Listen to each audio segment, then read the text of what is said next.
Hey everyone, my name is Becca and welcome to my channel. I am so glad that you stopped by. If you are new here, we focus on all things middle grade literature, specifically the first chapters of your favorite middle grade novels. Today we are going to be reading the novel by Kimberly Brubaker Bradley, The War That Saved My Life. Now this book was actually published, I don't know the exact date, but it was a little bit ago, 2014, so about 10 years ago from today. And since then, there have been 2 additional novels in this series that have come out, The War I Finally Won, and most recently, The Night War. So I am super excited to backtrack a little bit and read this very first novel of the series to you. We're going to start by reading the front and side cover so we can get an idea of what this book is going to be about. 10-year-old Ada has never left her one-room apartment. Her mother is too humiliated by Ada's twisted foot to let her outside. So when her little brother Jamie is shipped out of London to escape the war, Ada doesn't waste a minute. She sneaks out to join him. So begins a new adventure for Ada and for Susan Smith, the woman who is forced to take the 2 kids in. As Ada teaches herself to ride a pony, learns to read, and watches for German spies, she begins to trust Susan, and Susan begins to love Ada and Jamie. But in the end, will their bond be enough to hold them together through wartime? Or will Ada and her brother fall back into the cruel hands of their mother? Set during one of the most explosive periods in world history, this amazing story is equal parts adventure and a moving tale of family identity and the fire of self-worth that can, when fed, burn brightly in all of us. All right, we're going to dive right on into that first chapter, The War That Saved My Life. Ada, get back from that window, Mam's voice shouting. Mam's arms grabbing mine, yanking me so I toppled off my chair and fell hard to the floor. I was only saying hello to Stephen White.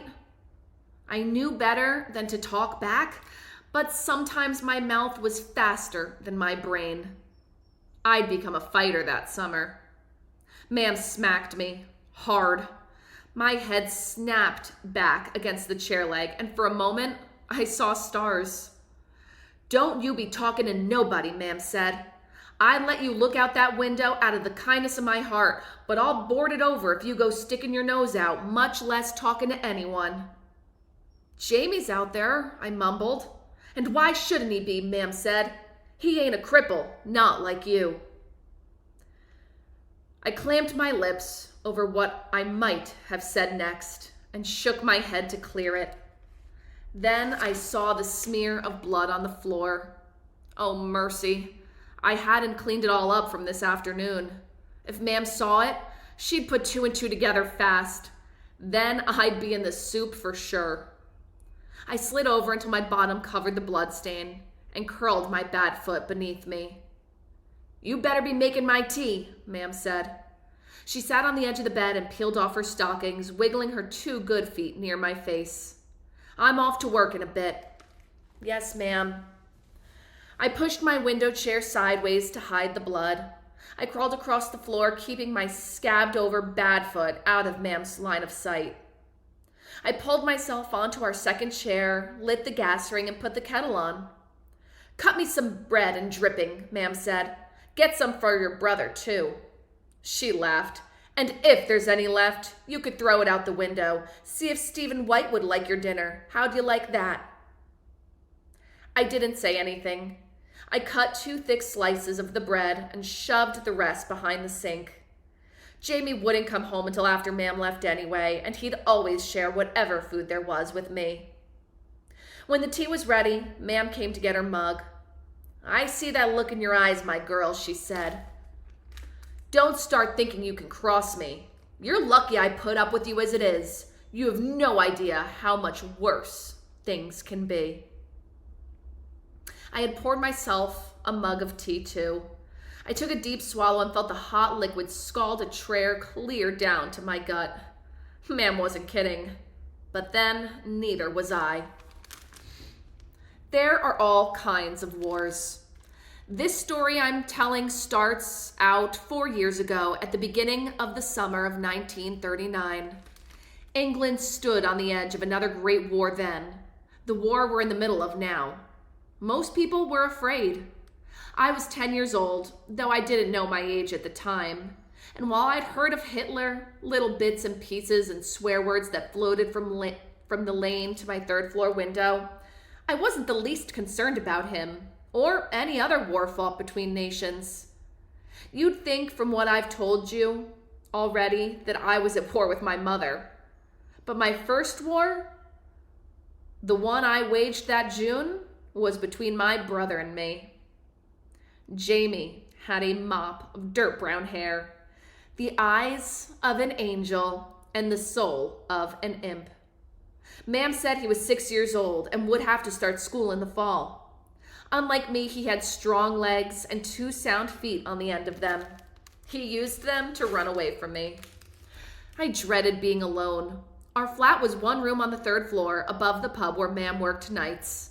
In the mornings, Ma'am slept late and it was my job to get Jamie something to eat and keep him quiet until she was ready to wake up.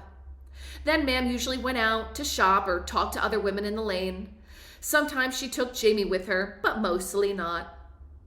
In the evenings, Ma'am went to work and I fed Jamie tea and sang to him and put him to sleep.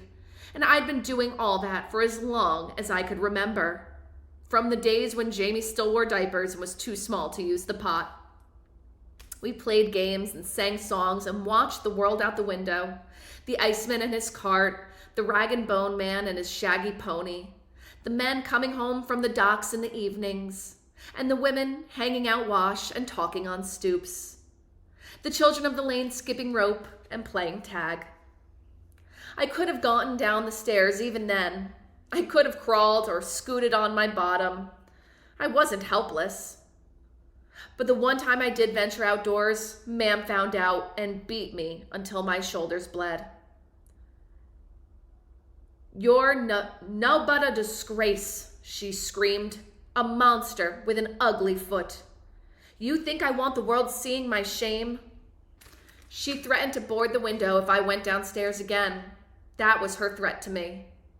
My right foot was small and twisted so that the bottom pointed skyward, all the toes in the air, and what should have been the top touched the ground. The ankle didn't work right, of course, and it hurt whenever I put weight on it. So for most of my life, I never did. I was good at crawling.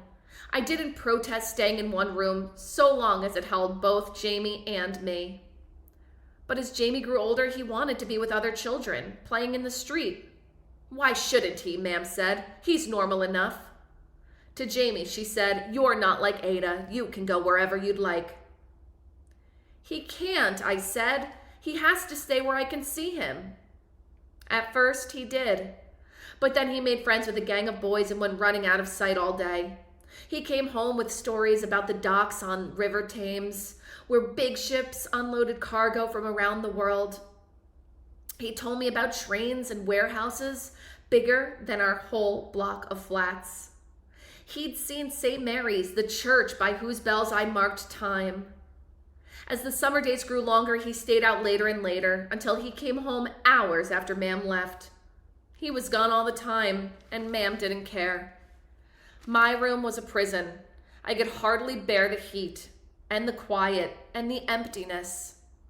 I tried everything to make Jamie stay. I barred the door so he couldn't get out, but he was already stronger than me. I begged and pleaded with Ma'am. I threatened Jamie, and then one hot day I tied his hands and feet while he was sleeping. I would make him stay with me. Jamie woke up. He didn't scream or shout. He thrashed once, and then he lay helpless, looking at me.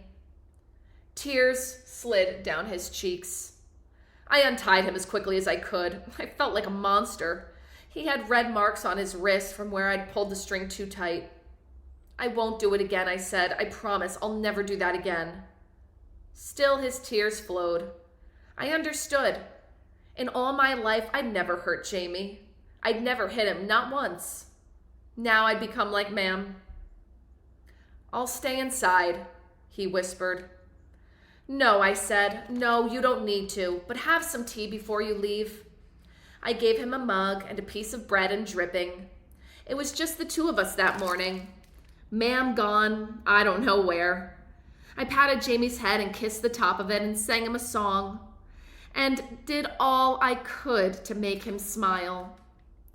Pretty soon you'll be going to school anyhow, I said, astonished that I hadn't fully realized this before. You'll be gone all day then, but I'll be okay. I'm going to fix things, so I'll be okay. I coaxed him into going out to play, and I waved to him from the window. Then I did what I should have done to start with. I taught myself to walk. If I could walk, maybe Ma'am wouldn't be so ashamed of me. Maybe we could disguise my crippled foot. Maybe I could leave the room and stay with Jamie, or at least go to him if he needed me. That's what happened, though not the way I thought it would. In the end, it was a combination of the two. The end of my little war against Jamie and the start of the big war, Hitler's war, that set me free. All right, that was the end of the first chapter of The War That Saved My Life by Kimberly Brubaker Bradley. If you enjoyed this first chapter Friday, be on the lookout for the other two, the War I Won, the War I Finally Won, and the Night War. All right, everyone, if you enjoyed this first chapter Friday Read Aloud, please consider liking and subscribing. And until next time, happy reading.